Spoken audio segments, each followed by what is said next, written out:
আমি হলে তো যে শিখা খান যে ওর তো হাফ কাটছে বিচি সুদ্ধা কাইটটা ফালাই দিতাম। বুঝ করে দিতেন একদম।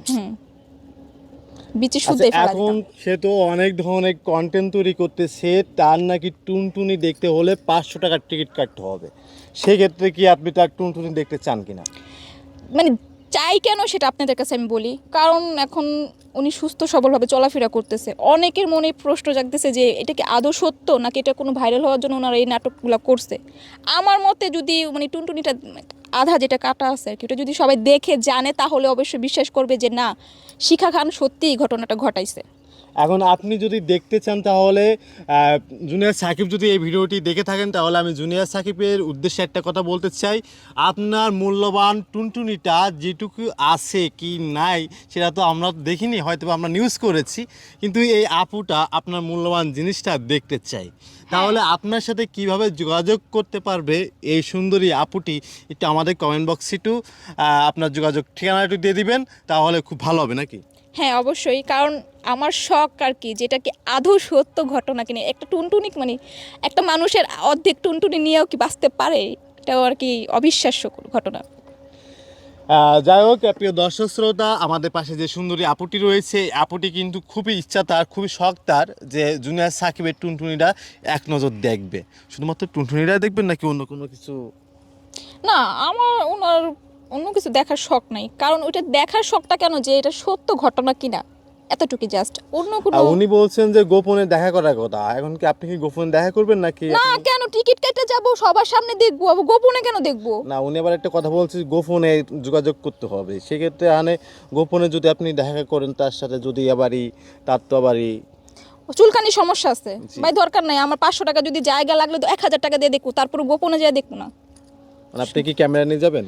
হ্যাঁ অবশ্যই সেলফি তুলবো, ভিডিও করব, যে আসলে এটা সত্য ঘটনা কিনা মানুষকে জানাইতে হবে না যে আমি দেখে আসছি এটা সত্যি ঘটনা, আপনারাও যায় দেখে আসেন।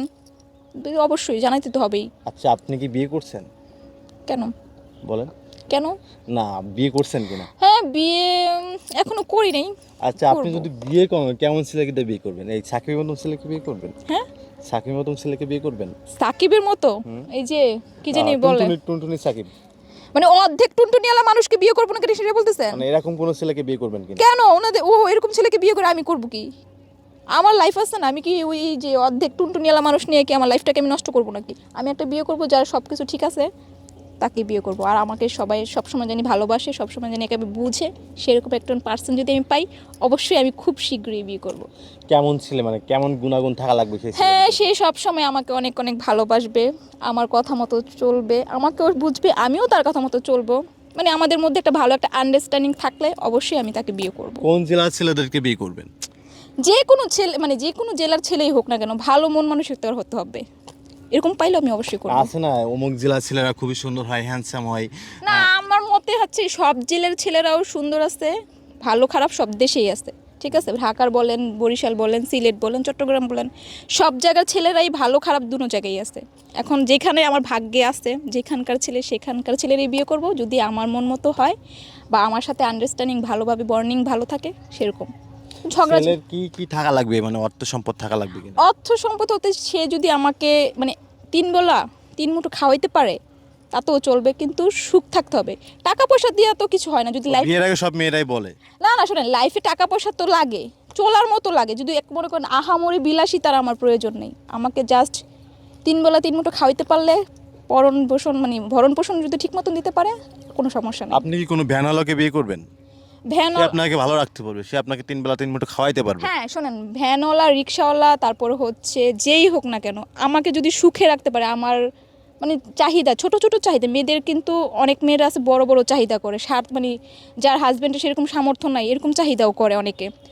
আমার এরকম কোনো চাহিদা নাই, আমাকে জাস্ট প্রতিদিন একটা টেক কেয়ার আছে, হাজব্যান্ড ওয়াইফের মধ্যে যে একটা ভালোবাসাটা যদি থাকে, তাহলে যদি তাকে ভ্যান চালাই নাও খাওয়ায় তা ওইখানে অনেক ভালোবাসা, অনেক সুখ শান্তি আছে। যাই হোক, প্রিয় দর্শক শ্রোতা, আমি কিছু কথা বলে যাই এখানে, সেটা হচ্ছে আমরা সবাই কিন্তু জানি যে জুনিয়র সাকিবের কিন্তু টুনটুনি কিন্তু কেটে ফেলেছিলেন শিখা খান।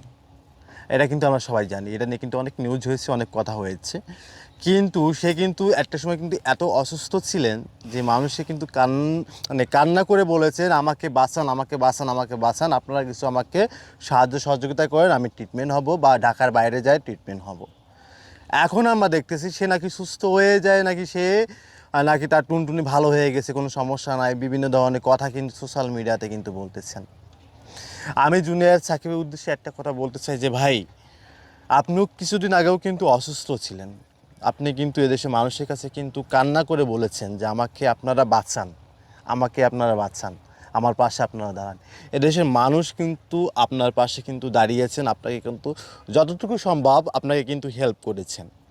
কিন্তু আপনি একটু সুস্থ হয়েছেন কি না উপরে আল্লাহ জানে, আর আপনি জানেন আপনি যেভাবে ভিডিও বানাচ্ছেন, যেভাবে কথা বলতেছেন যে আপনার টুনটুনি দেখতে হলেও নাকি টিকিট কাটা লাগবে বা গোপনে দেখা করা লাগবে আপনার সাথে। ভাই, আপনার মাইন্ডটা যে পুরোটা নষ্ট হয়ে গেছে, এর দেশে মানুষ আগে জানতো না। যদি জানতো তা আপনাকে মানুষ টাকা দিত না, আপনাকে মানুষ অন্য কিছু দিত।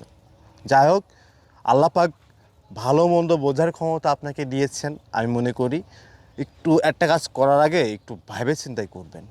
যাই হোক, ভালো থাকবেন। আসসালামু আলাইকুম।